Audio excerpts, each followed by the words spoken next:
수사기관과 법원은 CCTV나 목격자들의 진술 등 증거를 통해 사건을 판단하기 때문에 혐의를 입증해줄 수 있는 증거 수집이 중요한데요. 하지만 성범죄의 경우 범죄 특성상 수영장 안, 사람이 많은 곳 등 CCTV 사각지대에서 발생하여 명확한 증거를 확보하기에 어려움이 있습니다. CCTV가 없더라도 목격자의 진술이 있는 경우 목격자의 진술 자체가 하나의 증거가 되기 때문에 가해자의 혐의를 입증하는 데 큰 도움이 됩니다. 또 상대방이 범행 이후 보인 태도나 주고받은 대화가 중요한 증거가 될 수 있으므로 최대한 증거들을 확보해둬야 합니다. 피해자의 진술은 일관된 반면 상대방의 진술은 번복이 심하고 모순이 있는 경우에는 상대방의 혐의가 인정되는 경우가 많습니다. 따라서 명확한 증거가 없다고 하더라도 피해가 발생한 경우에는 수사기관의 신고에 도움을 받는 것이 좋습니다. 피해자가 수사기관에 신고하거나 고소장을 접수하면 수사기관에서는 먼저 고소인에 대한 조사를 통해 고소인의 주장을 정리합니다. 이후 성추행범으로 의심되는 사람에게 출석 요청을 해 피의자 신분으로 조사를 진행합니다. 경찰관은 피의자에게 혐의가 있다고 판단하면 검찰로 사건을 송치하고 검사는 경찰관이 조사한 내용을 바탕으로 혐의가 인정되면 법원에 기소합니다. 기소는 법원의 공판 절차를 거치지 않고 벌금 등을 과하는 명령을 내려줄 것을 요청하는 구약식 처분과 법원의 공판 절차를 열어달라고 요청하는 구공판 처분으로 나누어집니다.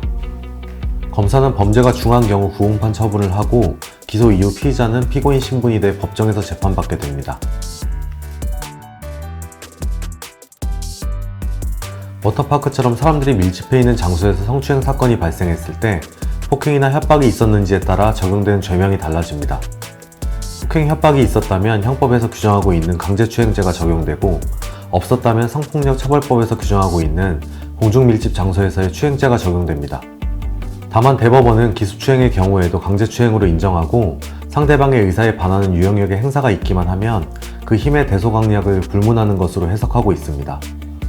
따라서 워터파크 사례는 기습추행에 해당하여 형법상 강제추행죄가 적용될 것으로 보입니다. 기습추행으로 강제추행죄를 적용받으면 10년 이하의 징역 또는 1,500만원 이하의 벌금으로 처벌받게 됩니다. 설령 강제추행죄를 적용할 수 없는 사안이라고 하더라도 공중밀집 장소에서의 추행죄가 인정될 것으로 보이는데요. 이 경우 3년 이하의 징역 또는 3천만원 이하의 벌금으로 처벌받습니다. 그리고 성범죄의 경우 취업제한, 신상정보 등록, 공개 고지 명령 등 보안 처분도 함께 내려지는 경우가 많습니다. 실제로 공중밀집 장소에서의 추행을 해 징역형과 보안 처분을 선고받은 사례도 있습니다.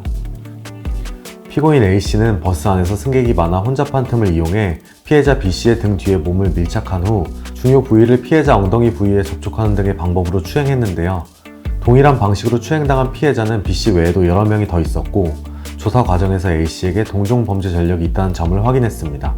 재판부는 범행과 같은 내용으로 여러 번 범행을 저질렀고 동종의 누범 기간 중에 이루어진 것으로 실형을 선고하는 것이 불가피하다면서 A씨에게 징역 1년 6개월을 선고했고 성폭력 치료 프로그램 40시간 이수, 아동 청소년 관련 기관 등과 장애인 복지시설에 5년간 취업 제한 명령을 내렸습니다.